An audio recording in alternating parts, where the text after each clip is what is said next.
Hey there folks, my name is Peter, and on today's video we are going to take a look at the Alpaka Flight Sling. Now those of you who have been following the channel for a while will know that some number of months ago I switched to this Alpaka Vertical Sling from my Tomtoc sling. What was good about this, and the reason I wanted to go with a vertical sling, is that the tools with pocket clips, they all had to sit on their side in the Tomtoc because that was more of a horizontal sling. I couldn't have them sitting straight up and down, so I went with this. This thing has held up great. I really enjoy using it, but I'm a sucker for sling bags. So when Alpaka sent me an email, I want to say sometime in the fall, saying like, hey, we have this new flight sling for you to check out, I had to jump on it. Of course, I bought this with my own money. I don't have that many subscribers. I don't think anybody wants to sponsor me just yet. But by the way, we're inching ever so closely to 1,000. So if you don't mind hitting that subscribe button, it would mean the world to me. In any event, I picked this up, so I pre-ordered it back in the fall, and then I used it for the first time when my wife and I went on our honeymoon. I used it every day for about a week. I used it in the airport. I had packed it out for travel, and in fact, I recorded a video explaining how I packed this thing for travel EDC, and unfortunately, the audio for that video was no good.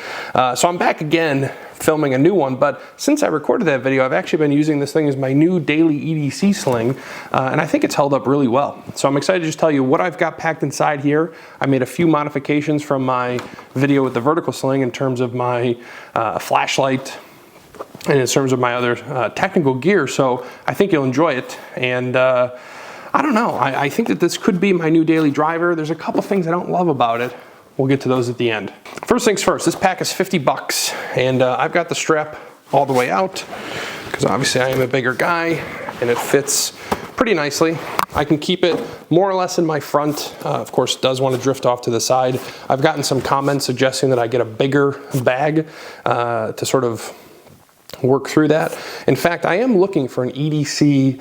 I don't really want to call it a backpack per se because I don't know if I want a backpack, but I am looking for something that will hold my 12.9 inch iPad Pro.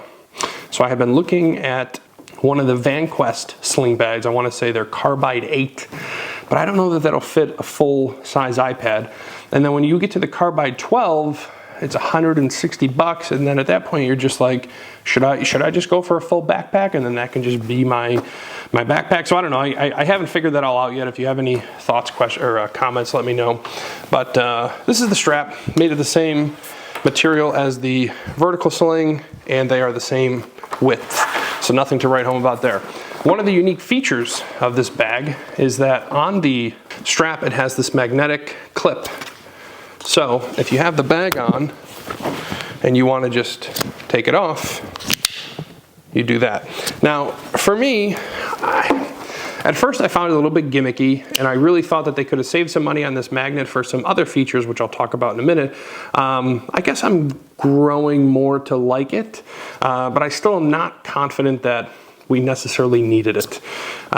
So do with that information what you will. If you think it's interesting to you, they do have it. One of the things that they market on the website is that you can just take the entire strap off and use this as sort of a tech pouch. I am thinking to myself that if I go the route of a backpack, I may end up doing just that. It has 3 pockets, so it's got the zipper in the front, zipper on the top, and then here, zipperless, Velcro-less pouch. Now, we won't tell my wife. This is where I am keeping my Zins at the moment. On the website, really interestingly, they say, you know, this is where you're going to put your important stuff, your passport, maybe your wallet, to keep it close to your person. That worries me. When I recorded the video with this pouch and I put the passport in there and you shake it, it just sort of falls out, right? So these are just some Purell wet wipes that I have in there, part of the EDC, and you can see how easy they fall out. So I don't know that I'm putting anything in there that I'm really concerned about. I'm definitely not going to put a passport or a wallet. The Zins and stuff, I mean, it hasn't fallen out while I've been wearing it, but I would be cautious of putting anything in there. And what I was saying is, like, if we get rid of this magnet, can we get a zipper or Velcro, just something to give us a little bit more structure back there? That, to me, that would have been nice. But let's work front to back. So the zippers, as is on pretty much all the Alpaka stuff, they've got these waterproof zippers. They hold up very nice. Now, today I'm using this as my EDC sling. So I can appreciate a little bit more the fact that it's got the clip on there for your keys.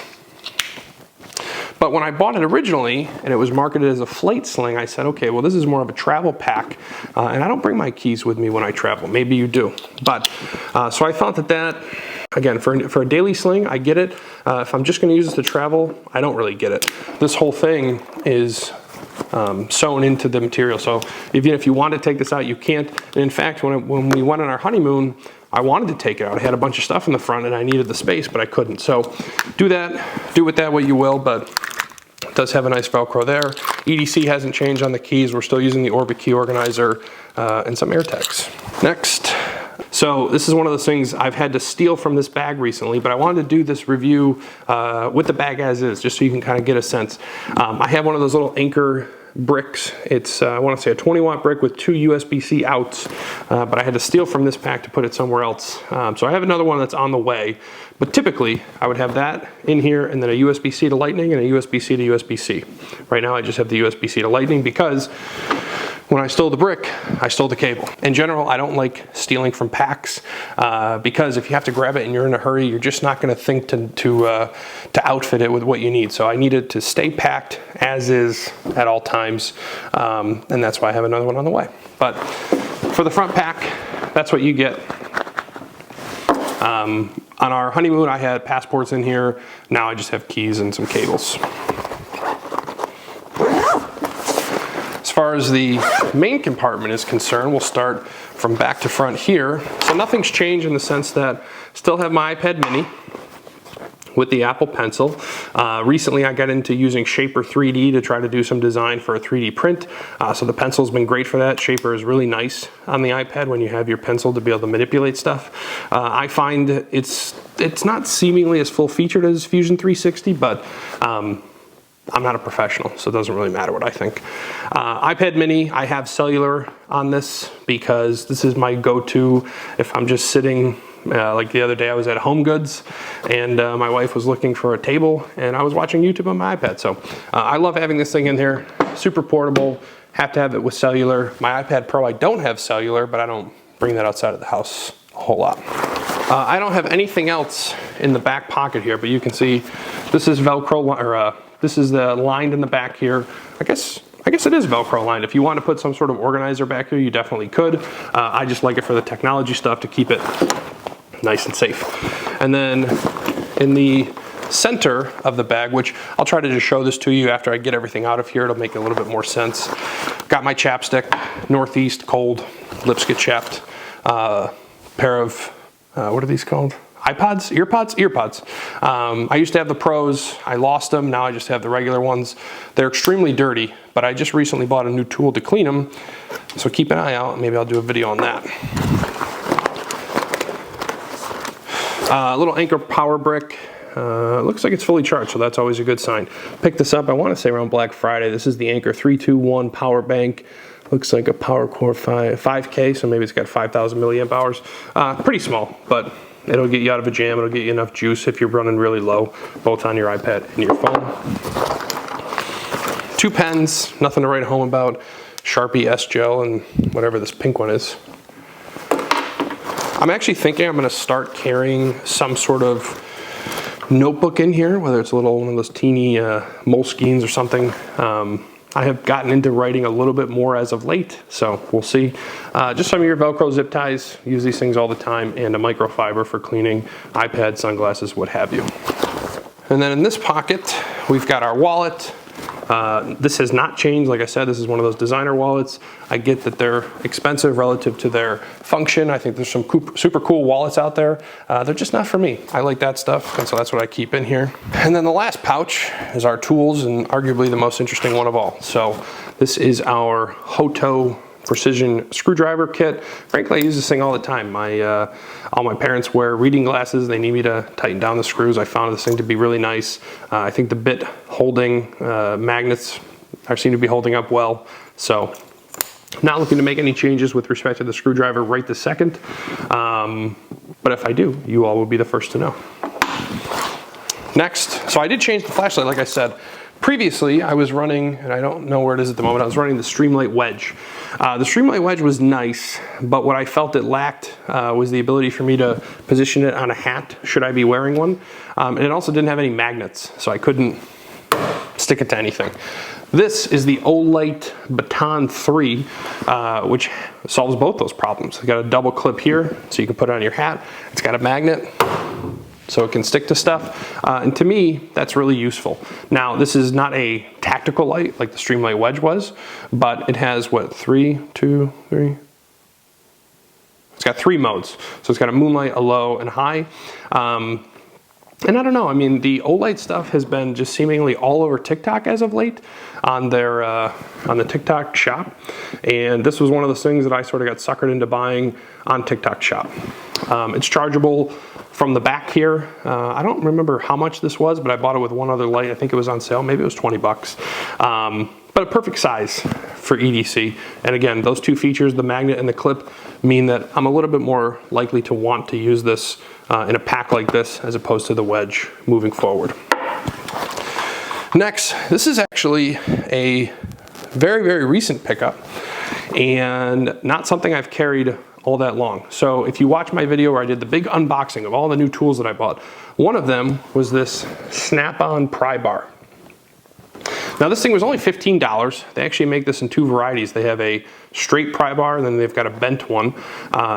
I think I bought the bent one, but it's on back order, and I picked up the straight one in this nice snap-on red handle, made in the USA. This thing is actually a really nice piece of kit.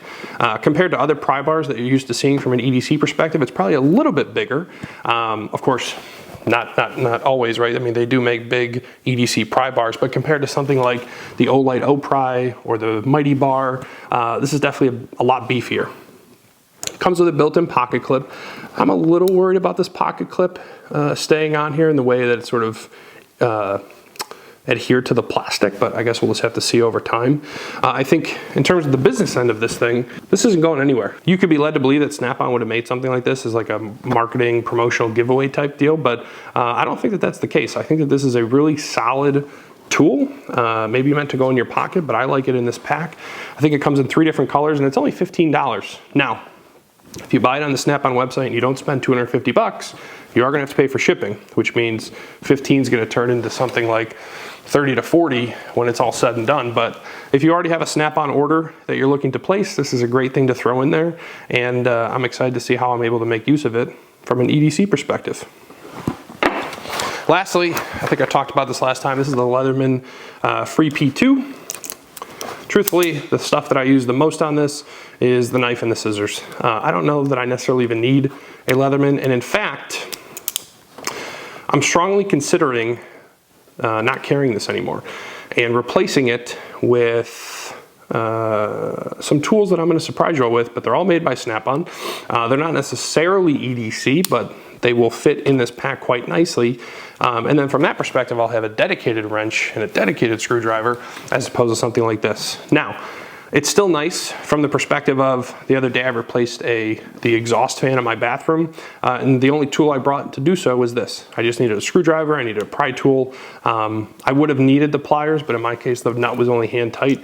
If it hadn't been, I would have had to get up there with the pliers. So ultimately this was one of those things I picked up on Facebook Marketplace, so I got it used, but it was basically brand new at the time. I still really, really like it. It's just so many of the tools are becoming a bit redundant, and because I only use the knife and the scissors, I have other tools that have knives and scissors that are a lot lighter than this, right? I think weight, as this thing sits on my neck, I just think to myself, you know, this feels heavy. So for that reason, I may decide to swap this out here in the future, but we will see. You know, like I don't use the file, the awl, the bottle opener, I don't use any of that stuff. I really just use knife, scissors. When I was replacing that light, I did use this little pry tool, screwdriver.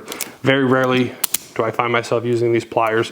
I do love the Free P4, I love the magnets, I love everything about it, build quality, but given the weight to utility ratio, I'm just not sure it's for me. Moving forward, that being said, this is the full pack. Got everything out of here now. You get a lot of space in this thing. And again, what I really like about it, and the reason I switched to using it, so there's my Leatherman, there's the flashlight, this is the pry tool, right? And so you can sort of see all three of these things are standing straight up, and their pocket clips are being held on this piece of material. With the Tom Talk, it wasn't tall enough. They all had to sit flat. With the Vertical Sling, it was more than tall enough, so you actually lose a little bit of space when you do stuff like this in the Vertical Sling. But with this, I feel like you're making use of your space very, very efficiently and effectively. So I really like it for that reason. When I brought this on the honeymoon, I had not only the iPad mini, but also a Kindle Oasis in here, and everything fit fine. So I don't know what exactly the liter storage spec is on this, but you definitely get a lot of space for your money. And I don't know, I'm gonna keep carrying it around, see what I think. I'm realizing that I'm becoming one of those people that just sort of swaps out slings and bags every so often to try to just try new stuff. But if you're in the market, I think this is a great buy at $49. Alpaka makes great gear, waterproof, the whole 9 yards. Is there anything I'm missing about this bag or anything I'm missing about my gear? Let me know. Also, would you be interested in a snap-on EDC video? If you would, let me know. It's gonna be a little pricey, so I'm not exactly sure I'm ready to commit to buying all that stuff just for a video. But if you all would find it compelling, I'm happy to do so. So leave me a comment, leave me a like, and of course, if you don't mind subscribing. Like I said, we're inching ever so closely to 1,000 subscribers, and to think, you know, I started this channel April 17th, 2023. We're what, 4 months away, actually 3 months away from 1 year. And I don't know, I'm having so much fun talking to you all, buying stuff, trying stuff out, doing projects, and it's been great. So be sure to subscribe, hit the thumbs up. I'll see you on the next video.